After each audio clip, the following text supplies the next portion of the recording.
a long time ago, and I sent you a message on Facebook, but I don't know if it ever came through. But then when I saw you replied to messages on the videos, you know, it was great to get in touch. Probably on Facebook I log in, but I don't sort of go into it too much. Exactly. That was Facebook Messenger I sort of use. Yeah, I think that was probably about 2 years. I mean, I use social media, but I don't use it all the time. I sort of try and, not too much. Yeah. Just simply, there's that much information that you're getting bombarded with on TV, radio. It's just crazy, you know. So sometimes you need to step back from it. My other life, that whole industry survives on Facebook. Yeah. You know, like everything goes on Facebook. But it's a catch-20, isn't it? Because if you're trying to promote something these days, whether it's a band like yourself or like a YouTube channel like myself, you need all these different media outlets to help boost it. I'm really lucky in as much as, you know, Muso World sort of functions on Facebook, which means I don't have to go across all of it. Yeah, true. Because it drives me nuts, even Facebook. Yeah.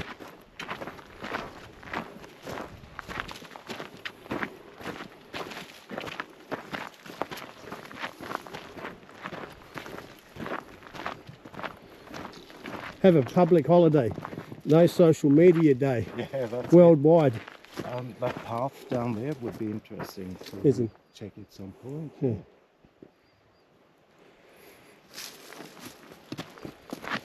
We're going to lose the light in a bit, so we probably head back.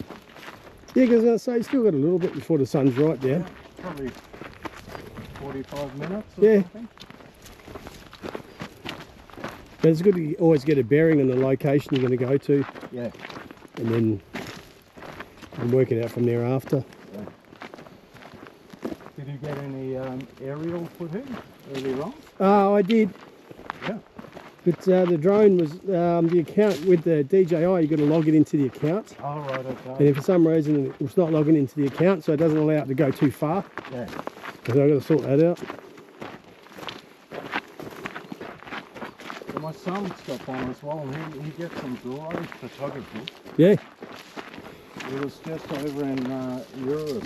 Okay. He's a hip-hop MC and a stand-up comedian. Oh, really? Yeah. He was at the Edinburgh Festival. Oh, awesome. He's another Yowie man. Yeah? He's all over it. Oh, excellent. He's had his experiences along the way too. Well, he sounds open-minded for sure. Yeah. Oh, he's a man of the universe. Universal mind. That's it. Looks beautiful down in the valley. Oh, yeah. Towards the weir.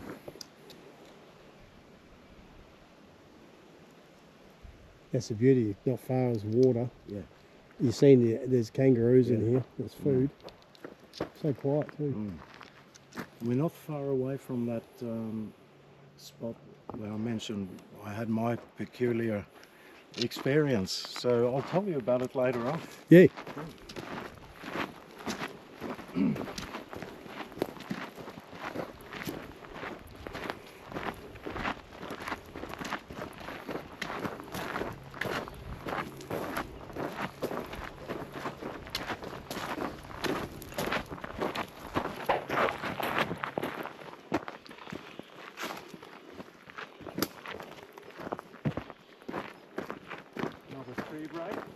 Yeah. Actually a twist. Bit of a twist on the end of it. Yeah.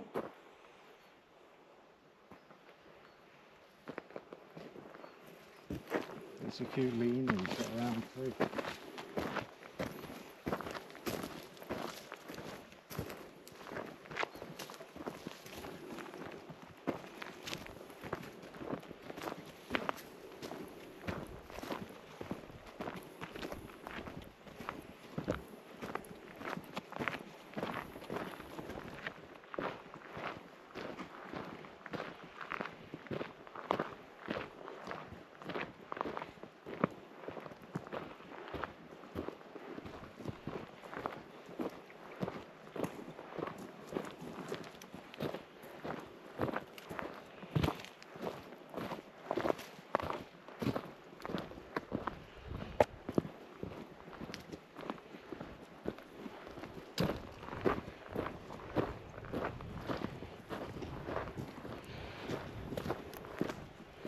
Don't remember this part of the track too much.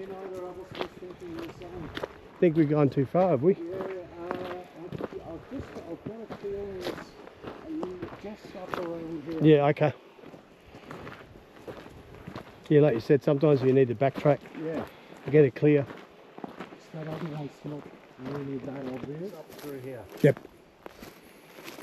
Just remember we stopped and had a look. So basically, yeah, these, yep. Yeah. And then we go straight up. Just follow that straight up and it's only, yeah. Cool.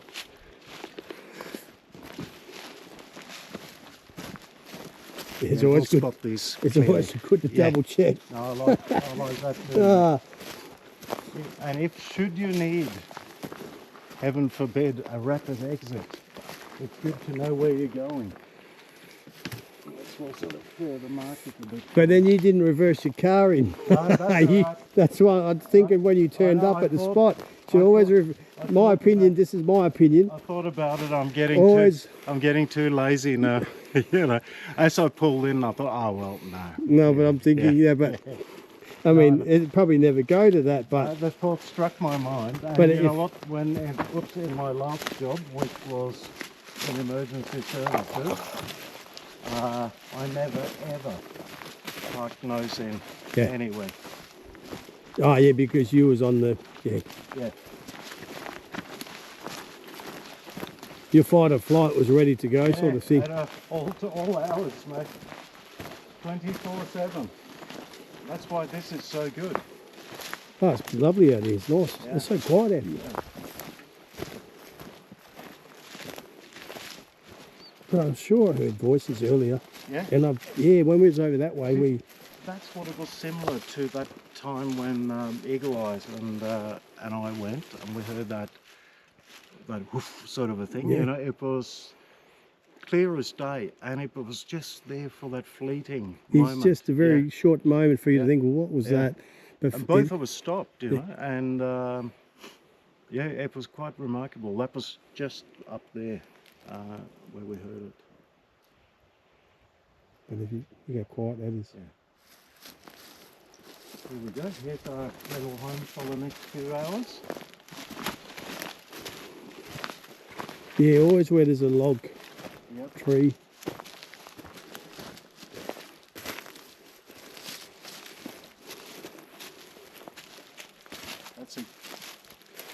That'll look great when the shadows come. Yeah, and let's see that stump through the two trees here. I actually have a picture where the sun was going down in Pilliga Scrub and I had my Jeep parked. Yeah. And I wasn't actually going to get out of the Jeep and do research. I was actually going to just lock myself in the Jeep. Now that's false sense of security. Yes. As you know, glass and the plastic roof on the Jeep Wranglers, they could quite easily just turn it over like a toy, rip the roof off, rip the doors off its hinges. If they really want you. Out comes Jason. But as the sun's just going to set, I had the windows down and I was in the driver's seat getting comfortable because it was it was about 47 degrees that day. I was actually going from Queensland back to Perth. Yeah. So I was doing some research in Pilliga Scrub. Is it really still out there, like wind and stuff? Yeah, it was. And but when I was looking out into the bush, I could see this really tall, when I say tall, the facial colour was like a charcoal grey face into like a triangle jaw. And it had like, didn't have the big long hair, it just had like a short hair. But it wasn't the big, stocky, like 4 or 5 foot across the shoulder. It looked like a lanky, tall person, giant person, which would have been easy 9, 10 foot in length. But when I took the snapshot, it just spooked me out. And I thought, this is the reason why I don't go walking around once the sun goes down. Yeah. Because honestly, don't know what that was. No. Because it might have been a stump, but like I said in the video or the photo, I said I'm not getting out to find out. Yeah, exactly. Even though I go searching, there's limitations where there's some things I don't want to push the boundaries either. It's like that guy down the deep southwest that I think I mentioned to you earlier, who basically thought he saw this bulgur, this grass tree, you know, and as he drove past with an offsider, it was a female, hair covered, hunched hominid, you know, hunched with a baby, a baby, and that was the bulk they were seeing, you know, the and bulk then of the like back. a trunk almost, Oh, you yeah. know, yeah. And then drove past and they realised, and she was standing right next to these other bulgars in a cluster of them. Yeah. Like, yeah. Oh, Very yeah. interesting. I actually have, that was in Mount Mee in Jaggler Range, and I was out there in the pine forest section doing research, and I captured a figure. It looked like a stump, but it was actually, you could see like a figure. And I kept videoing it for ages. It actually creeped me right out. It really, I didn't leave not long after that. Yeah. But in the footage, you see it, and they say, why don't you run towards it and all that, and it's like, oh yeah, you know, I'll record it from here. Yeah. And then standing just a little bit away and back again, it wasn't there. And people, some people view it and say, wow, there's something there. And then a lot of people say, it's just a stump, it's just a stump. What are you recording? Yeah. I said, if you do the research properly and you listen to the stories, a lot of them look like stumps. Yeah. They blend in. With all these burnt trees here, they blend in like a stump. You hear it time after time again that, you know, people drive that road every day and night in and out. All of a sudden there's a stump where there's never been a stump the past however long, you know. Yeah, and then they go, well, that's weird. And then drive past and go, oh, all right, okay. Next morning, oh, where's that stump? You know, yeah. Exactly, yeah. So, yeah. Anyway, so I'm gonna flip this one over actually, and then we invite any local residents to please come and make an adjustment. There we go.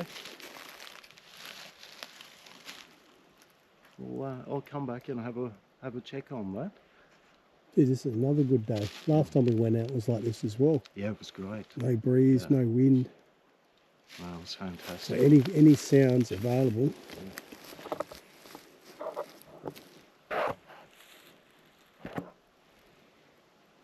So that's, I think that's a big runoff that goes down there.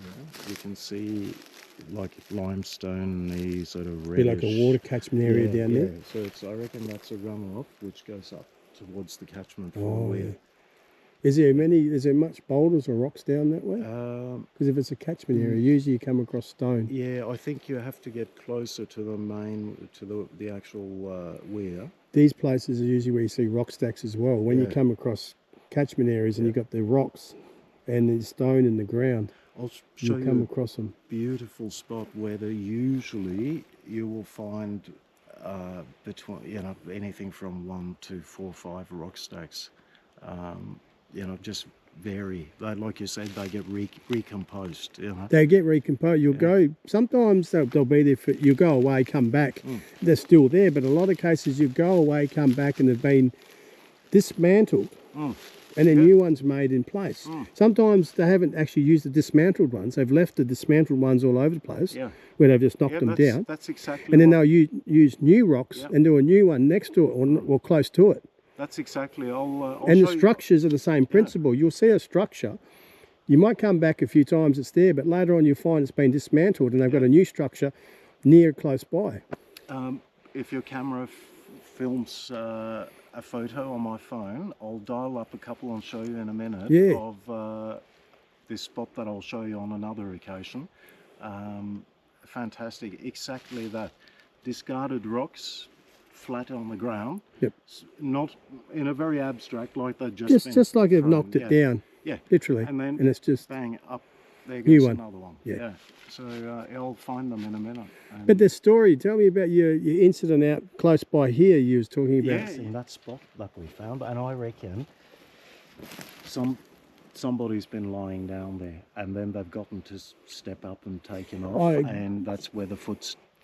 I seriously think something was laying there, lying down. It's all that area is flattened out, and when they've taken off, they've stood there for then they've walked off in that direction. Exactly. And that's an impression. Yeah, which actually is a nice segue into that story, because that looked like the body mass of somebody who could have been like a 5 foot or something like that, and that wasn't more than a size 13. I'm a size 12. It was a little bit bigger than mine, so that could sort of make sense, you know, if your body proportions are a bit different, you know. Yeah, maybe they're And height-wise, but their feet are a bit yeah, bigger. a bit more robust, sort of. Yeah, bigger hands, bigger feet.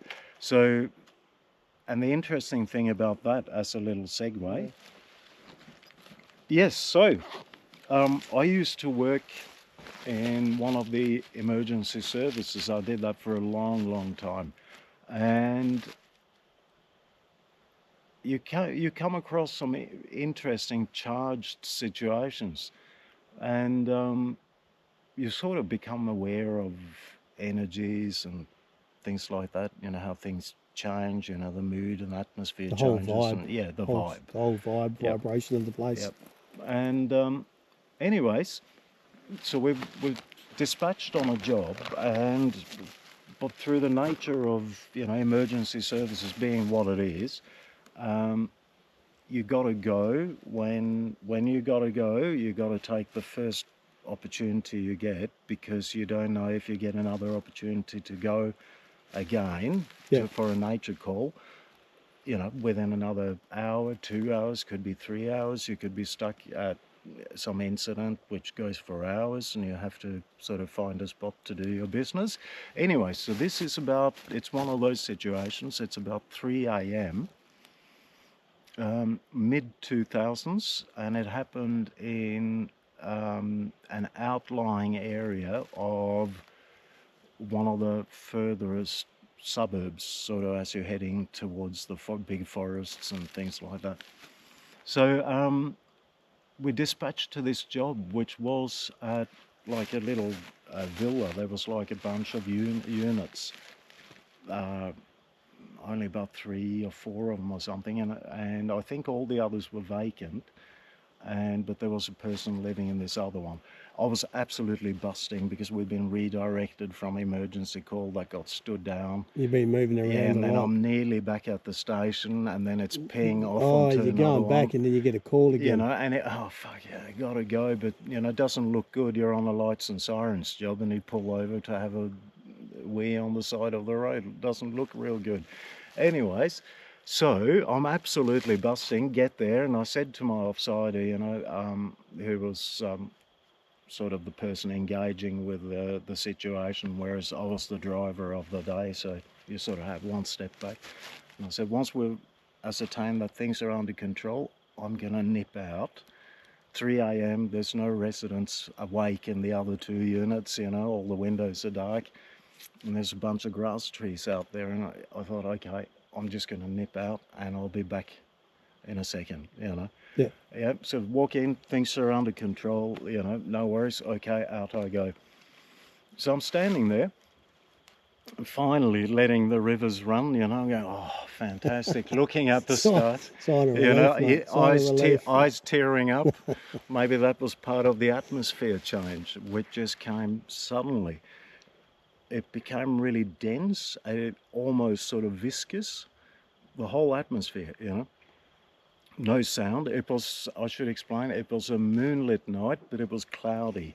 But, you know, there was moonlight. Is it like something's put a dome over top of you? Like almost like a pressure change.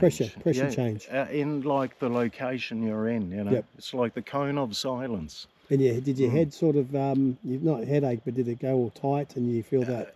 Like you have anxiety, oh my God, what's going on here? Blocked ears, yeah, like, you know, but I felt like I was sort of like that pressure, pressure change. And then I sort of noticed it, and then I just caught some movement out of the corner of my eye, and in poor light, you actually have, because of the structure of the eye, as far as I understand it, you have a better chance of catching shape and stuff looking through the side of your eye when things are really dark, you know. And so I was trying to focus and see what it was, and I couldn't get a full focus, but then it sort of became really clear that it was this grey outline, about 5 foot tall, definitely male presence, and it was like a human form, grey hair, a lot of facial hair, like silvery grey, in the moonlight that came down, it really gleamed silvery. Fuzzy sort of outline, but that was really dark. I couldn't see any more than an outline Like of a the shadow, torso. Yeah. like a silhouette. Yeah, silhouette. That's it. But a really poor silhouette, you know, like sort of faded into the background. Yep. Almost like it sucked in a bit of light, and I could almost see it because it absorbed more light than the surroundings almost. Yeah, right. Like it was quite surreal. Yeah, okay. But anyways, no eye shine or anything like that, but I could just see like a glinting in the eyes sort a of bit from of the glint, moonlight, you yeah. know. But it certainly wasn't eye shine. And about, I don't know, maybe 5, 8 seconds or something, we were just standing there just looking at each other. And I was trying to look out of the corner of my eye to get a better focus and sort of directly on him. And as I was sort of doing one of those, trying to shift the focus, he just sort of drifted back and just disappeared into the darkness, you know, Yeah, right. without not a sound. Yeah. Neither when he came out, No nor when crunching sounds, he nothing. came out from behind a grass tree, sort of sideways movement. If you can imagine that, I'm standing here, you know, there's another grass tree. You sort of comes sideways not like glided that. so much, but sort of just slid Yeah, out. I sort of slid almost, and then he just sort of slid backwards, almost like a German expressionist movie from the 30s, you know, where they're probably standing on a trolley and they get pulled back, but the camera is static type thing, you know, just slide back, yeah. Okay. Wow. Certainly an interesting experience, and it did rattle my cage, and my sort of, as I was trying to process, and also what I didn't mention was, he was holding on to something, and I perceived it. I sort of thought it looks like a tribal First Nations person. But it was really unusual because this 2005, on the metropolitan fringe, but it was really unusual for a traditional First Nations person to have been there in 2005 at 3 a.m. outside some units, you know, in an outlying wooded area. Highly unusual. Anyways, that was sort of the image I sort of processed it at the time, you know, about 5 foot high, quite sort of robust build, you know, and holding on to this thing. That's like what spear. that I could make out. And I drove past in daylight, and what I've had made out in my brain was a spear, was in actual fact a sapling that was still there. So Okay. whoever that was, whatever kind of fairy fella or whatever, or apparition or whatever, certainly was physical enough to grab something and visibly hold on to it, you know? Yeah, right. So yeah, it was really This is standing there just staring at it, holding on to this sapling. for about 5, so let's say 5 to 10 seconds. Yeah, let's probably seemed way longer to you. Yeah, it was bizarre. In your reality, it would have been so surreal that it seemed like minutes, but it's actual seconds. It was really bizarre because it was preceded by that whole energy shift. Yeah, a bit like you're in a kind of silence. You're still in the same area, but a different dimension, sort of warp. Well, the best way I could describe it is a frequency change. You know, the vibrations are shifting. Yeah. Well, you're sort of in a different kind of zone. Well, that's a moment. You know, whether that's sort of some infrasound. I don't know if the smaller ones, which there seems to be a fair few of, sort of spotted around here, sort of 5, 6 foot. Whether they also use infrasound. There's still certainly plenty of chest volume, even on the shorter fellas. Yeah. So that would open your mind up even more. Yeah. I had my wheels spun at a fairly early age with a few interesting sort of experiences, but life can be very interesting at times, can't it? Yeah, definitely. That's why I'm so involved in this subject too. I love this subject because it's mysterious and it makes life interesting, and it's just that unknown. Yeah, the unknown exactly. Factor. It makes life more interesting, just the normal, everyone way of living. Yeah. That's why I loved the job that I did for so long. I did love it, aspects of it, because I always used to say, a bit of a saying I sort of coined for myself, and that is, you know, you get to live several lifetimes for the price of one. Yep. As far as experiences go, you know, Right. you pack it all in, and it gives you an interesting perspective, and you certainly become sensitive to energies, atmosphere changes, moods, all of that sort of stuff. Yeah, you know? your intuition and Yeah, because you got to live by your wits, because you're often in some highly charged situations that can blow out in all sorts so of... yeah, your gut instinct is Yeah, definitely yeah. there. So, anyways, Yeah, thank you for that, Hans. That's awesome. yeah, That's no amazing. worries. That's an interesting encounter. Yeah, so And- that spun my wheels a bit, and it sort of got me thinking. And just to sort of touch on how my own sort of call it the Yowie journey probably began. Like my granddad bought me this book. I think it was for my 10th birthday, and it had a chapter on the Sasquatch, you know. And I've just treated it as a fact ever since I was a kid. And then I had this experience, but I hadn't made the connection between, you know, the Yowie for me. I heard about it, you know, plenty, but it was always in the context of the bunyip, and Yeah. I always perceived it as a dreamtime kind of entity, you know, and which it is absolutely too, but I sort of thought of it more as a dreamtime story, a the figure in image, you probably stories. looked at the image of what it looked like, different than Yes, than a and then, man-like being. but then I can't remember when the penny dropped, but all of a sudden it all just dropped, and I realised that all of this stuff had been going on in my own bloody backyard for the whole time. You know, I lived up in this area for 16 years, and start talking to my kids. My kids have had experiences, encounter type experiences. Well, because they grew up here, you know. And Well, that's funny you say that, Hans, because a lot of people I speak to, like out properties out at, like up here and different places, they think weird things are occurring, but don't realise it could be Yowie related. yeah, exactly. You know, chickens going missing in the chicken coop, but it hasn't been ripped open by foxes or, you know, wild dogs or things like that. It's actually something with hands taking them out and then breaking their necks or taking them completely. The bloody cockies are dropping gum nuts on the tin roof again for the the possums running across the fourth roof. night in a row. Yeah, like I get at 2 a.m. exactly. I get the possum running across the roof a lot, but it says it sounds like a huge person running across. I said, but okay. Yeah. Thank you, Hans. No worries. It's starting to get dark now. Yeah.